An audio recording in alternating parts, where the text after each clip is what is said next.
Right, I'm back.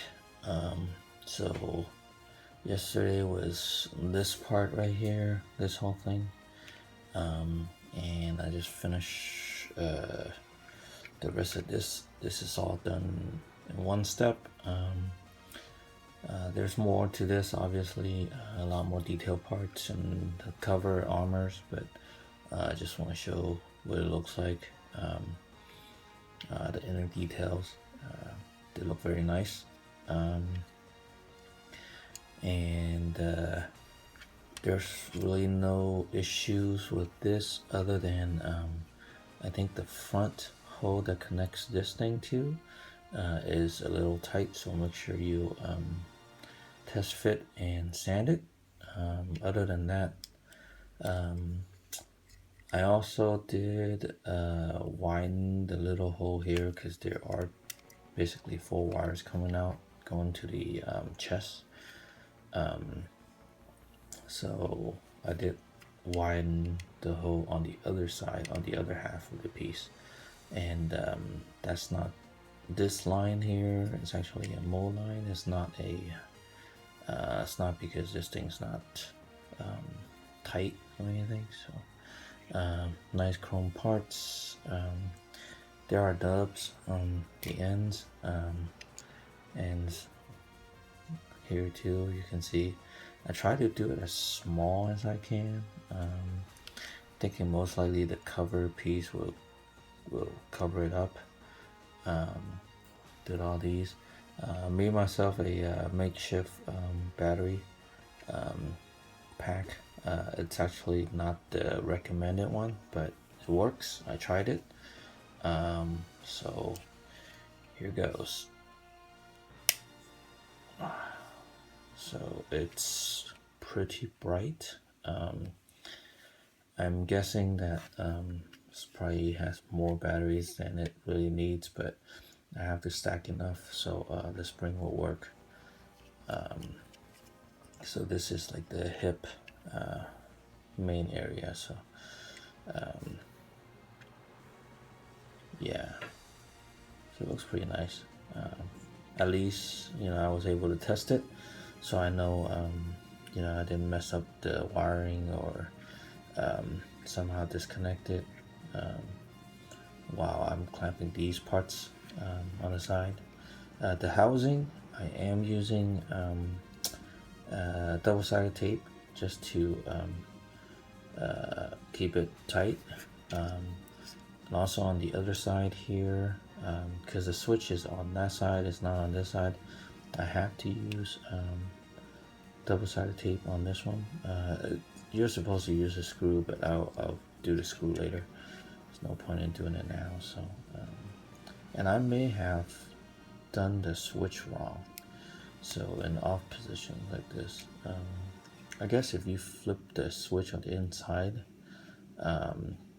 you can flip it the other way, but doesn't matter. I don't really care. Most likely this is going to be hitting anyway with the armor, I think, or it's not going to be very noticeable either way, so I'll just leave it.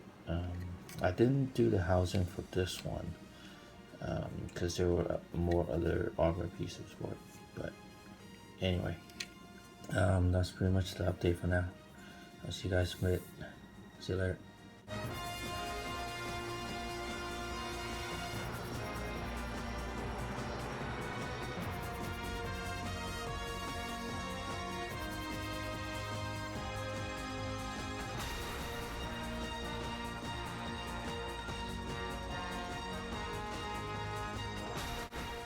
So here's another update.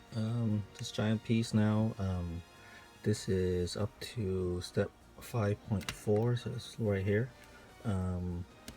I didn't use the batteries that they suggested. I have some other ones lying around. Let me see, open this up. So basically I just piled a bunch of small ones in there, as you can see. And here we go. So looks like that. Hopefully I will have 5.5 done and add it to the video in a little bit. So yeah, that's pretty much it for now. Hopefully soon. Okay. Oh, actually, there's another piece that was supposed to be added. I have it. I had to fix a little bit on here, this piece. Just now I had to putty this up because when I was cutting the undergate, it took a big chunk off. So, but now that's pretty much fixed.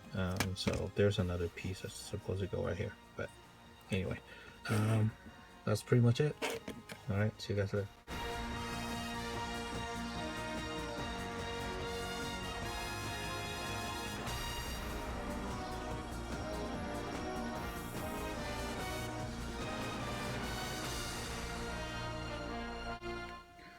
Alright guys, so I finally finished I think up to steps 5.4, which is basically this thing at the back. You can see all the details in there again. I didn't, so there's no screws, nor any like metal pieces. So it goes to here and here, I think, and some screw parts here. So I didn't do any, so there's no screws, no glue, had some double-sided tape, but even that is minimal. There are some parts that needed to be filed, like the female parts that were in here. I needed to sand that. There were, I think the back piece here, back piece here, I remember sanding this hole from the gray piece to allow this peg to go through. Inside hole inside here and the other side to allow this piece to go through. So I need to basically use my handy drill bits here to kind of expand the hole a little bit. I didn't connect the wires, I just connected the top piece to this hip piece. I think this is supposed to be like connecting to the legs and stuff. To basically just to kind of look to see what it looks like. So right now it's like this. I know there are a couple of other people that's way faster than me. Matt has videos up on his whip. He's moving really fast. And then I also saw this other guy today that had his own personal LED setup where the boosters are, you know, he's connecting it without the batteries. I think he's trying to run it through the inside of this unit, and he was testing it. There weren't any description or I don't recall him talking in the video, so I'm not sure exactly what he was doing, but I think he was testing the LEDs, basically running through one circuit rather than having a lot of individual batteries. So and switches here, and again I didn't connect the top, so you're not gonna see any lighting up there yet. I just didn't want to connect it because there are more pieces to add to these before it's supposed to be connected. Anyway, that's pretty much it. So hopefully I will finish the rest of this and then move on to the other sections. So anyway, that's pretty much it. And if there are any questions and comments, please leave it, and I'll try to get back to you. Thanks.